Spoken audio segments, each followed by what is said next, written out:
Hey, what's up, everybody? What's old is new again. I got asked about, I guess probably because of the Marvel token thing, or well, obviously because of showing the wall and stuff like that again. I got messaged about how I would change the wall in Guilty Gear Strive, what I would have done. So, another game theory video. If you like these videos, like, sub, silly comment, share, support the channel if you want. I appreciate it. Thanks. Super chat, PayPal, Patreon, whatever. Super comment the video. If you want, it helps the channel. I appreciate it. Thanks. So how would I have done the wall in Strive, right? And I don't think this is a very complicated thing, right? But I'll try to explain it, right?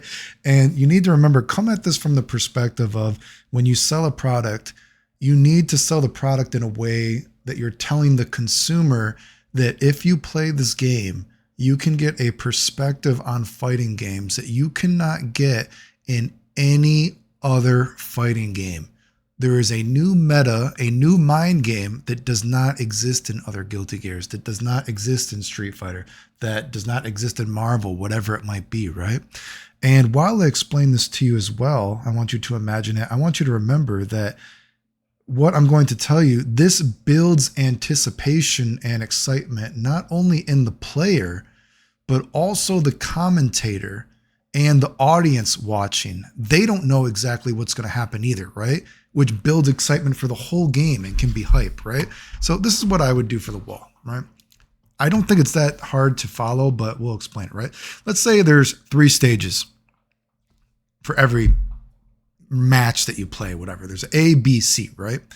Each side can only be broken once, right? There's a left side and a right side. It can only be broken once, though. Each character can break it, but only once, right? We'll say it's a red side and a blue side. So if you were to break the red side, right? Let's say it was A, you would go to B. If you were to break the blue side, let's say you go to C, right? But let's remember, it can only be broken once, right? Not twice, once. So if the match starts at A, right? Let me just make sure this is recording. If the match starts at A, and let's say I were to break the red side, I'm now going to go to stage B. But since I'm on stage B and the left side is what I broke, now when both characters are fighting on this level, only the blue side, the right side, could be broken, because that is a side of the stage that has not been broken yet. Okay? Just like if, say, the match starts and we're at A again, let's say I broke the right side.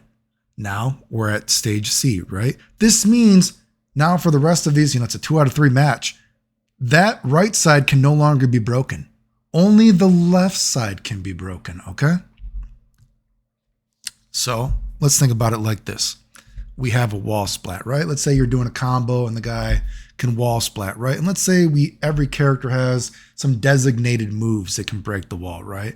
And remember in Guilty Gear Strive, especially the first beta, although they got rid of it more, the characters actually could slide down the wall and then they would be tumbled over.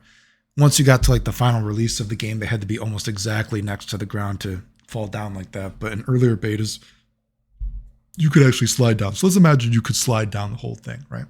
So you have your juggle combo, your corner combo, whatever it might be. And when the guy wall splatters, you can choose to do a move that breaks the wall or let the guy fall down and go for some Okizimas, right? So let's say we're going to have a match where we have a Kai versus Kai, right? If the guy falls down, we want to let them slide down. We're going to do a big fireball. That's not hard to understand, right? Let's say we have some moves that break the wall. Let's say one of Kai's moves that breaks the wall is his Dragon Punch, right?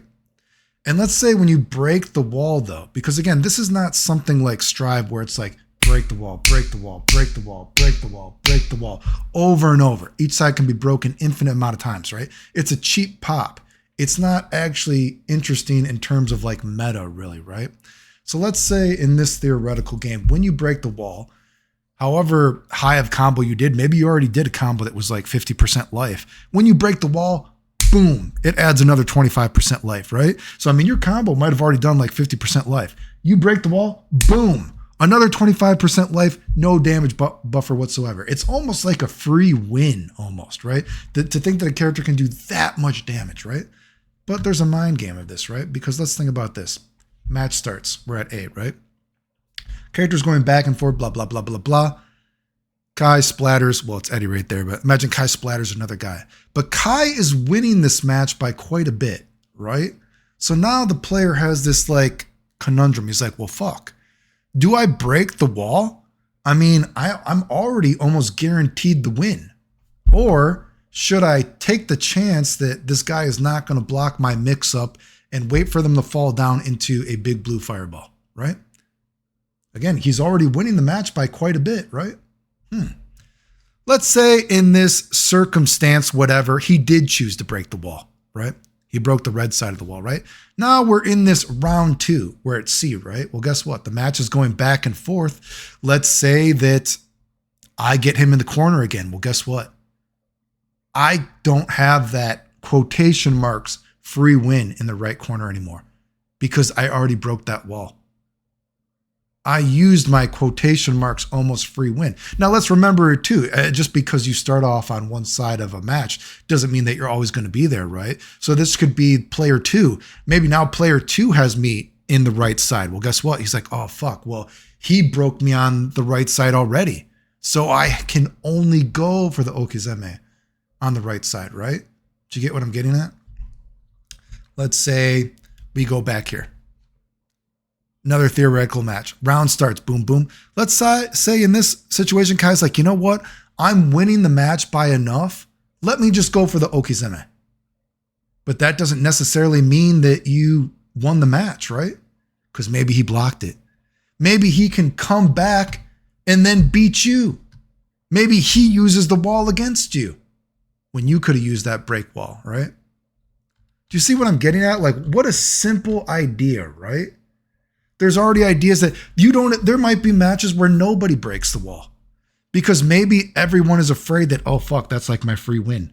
I'm just going to go for the Okizeme here. You know what I mean? I'm just going to go for the media attacks, Okizeme, because I don't want to use my free win button here, right? But then maybe the guy blocks it and you're like, oh, fuck, I should have broken the wall right there, right? Even the announcers, when they're talking to you, they'd be like, oh, shit, he's going to break the wall? Or does he think he doesn't need to, right? Now, maybe there are situations where maybe the wall break, you had another 25%. Maybe it's a freebie win. You know that you won the round, right? So then you start off on, we're to say this theoretical thing. We start off on C, right? But there could be matches where, it is potentially possible. Maybe you broke the wall so early and you go to this next stage, whatever. And guess what? You end up not even winning. Maybe the guy comes back. And then you know what? He breaks you now on the other side. And now you're both on a stage that cannot be broken on either side. Now you both can only go for Okizeme, right? Do you see what I'm getting at? That this actually adds another layer of mind game to the game that is not actually there in Strive. Strive is just like break the wall, break the wall, break the wall, break the wall. Am I going to use super? I have a super, so I guess I'll use the super to break the wall, break the wall. There's no mind game there. There's no new meta. This is like a very simple idea that actually would have added a new meta to the game. Because you're like, oh shit, I can break the wall. And it's going to give me a huge damage bonus, right? But then you get to this next round where, you know what? Maybe there's a round where you're like, oh, fuck, right? I have to remember now, even though maybe I won the first round, I have to remember now, if ever I hit the guy on this right side right here, I have to go for Okizeme because I won't get that breaking the wall thing, right? Just like even if you won the first round, maybe now player 2, he corners you, right? And you're like, oh, fuck, well, player 1, he already broke me on that side of the wall, so I can only do Okizeme here, right? Just like it could be on the other side. Oh, maybe I broke the side on the right wall, right? Oh, maybe, you go back and forth during a match. Just because you start a match on one side doesn't mean you're always going to be on that side. Maybe you go back and forth, right? Oh, shit, now he broke me on that side. Back, forth, right? But there's something in mind for both the players, the commentators, and the audience. It's like, oh, shit, when is said player going to try to break that wall, right? Oh, fuck, is he going to try to break the wall? Maybe he thinks he can win. Maybe he has such a big life lead, he thinks he doesn't need to have to break the wall. So he goes for okay, you know what? The round just started. You know what? Maybe it's like, you know what? I'm winning this match by so much, I'm just going to go for the Okizeme here. And then guess what? The guy, although he was losing, let's say, 90%, maybe he was getting perfected almost. He only had like 1 hit left. He had 1% life left. And guess what? Maybe he comes back and then he beats him. He uses the wall break. And you're like, oh, fuck, if he would have used the wall break, he would have won, but he went for the Okizeme. Oh, he's going to be regretting that now. Now there's no guarantee he might get another chance to break the wall. Do you see how easy that is? Wow, simple. There's an actual new perspective on what to do with the wall. And you could still add stuff like Strive. You could say, oh, well, maybe, just say Dragon Punch, right? It does 25%. But let's say, imagine as well that the same thing as Strive. But if you do a super, not only do you break the wall, but you get the Okizeme when the guy wakes up mid-screen, right? After, there could be different stuff. And you could even add stuff like, say dusts. Full charge dusts aren't used a lot in, Strive, right? Let's say when the guy does the wall splatter thing, since I would have a thing where the guy is like sliding down to the ground. Well, let's say when the guy is sliding down, you do have time sometimes to actually hit a full power dust, right? So full power dust, then you get all the dust combo and you get another 25%. So dust is actually the optimal thing. So then you have some characters, you're like, man, I think I'm about to break the wall. I should try to hit the guy in the air high enough that it allows me to do a full charge dust, right? Because if I'm doing this combo here, you know what? He's not going to be, high enough or something like that, right? Again, you could have certain kinds of attacks that you're like, you know what? This attack, maybe not all attacks even break the wall. Like I said, maybe Kai's Dragon Punch and a few of his other moves break the wall, right? Maybe it's like character specific. Maybe characters have better moves to break the wall than others, right? But anyway, the point is, guess what? This is an actual new perspective. It's not rocket science. It's fucking simple. It's not just Guilty Gear Strive. Oh, hey, a year into the backyard interviews, what did they say about the wall? They're asked, so what's the mind game with the wall? Oh, yeah, we still haven't figured out it yet. A year and a half into the interviews, they were saying that. And it was like, what the fuck? That should have been a wake-up call to Daisuke or whoever was planning the game, being like, yo, bro, I'm giving you charge over the game. You're the game designer. Now you just did an interview for my product and it's a year and a half and you said you don't know why the wall is in the game yet. Wow. That's not very reassuring. Look at this. I don't make games and guess what? I just came up with a better idea how to do the wall. A simple thing than you did. That's not complicated, right? Anyway. I got asked about this because of the Marvel Token thing. Token, whatever the fuck it's called, right? And, thinking about it, I guess I should do some other old game theory videos of stuff I talked about before. How about maybe my next game theory video will be how I would have done Street Fighter V, because I see a lot of people arguing about Street Fighter V and Street Fighter 6. So I guess I'll do another video about Street Fighter V, maybe next, or FGC on NBC. We'll see. Anyway, if you like the videos, like, sub, silly comment, share, support the channel if you want to. Appreciate it. Thanks. The end.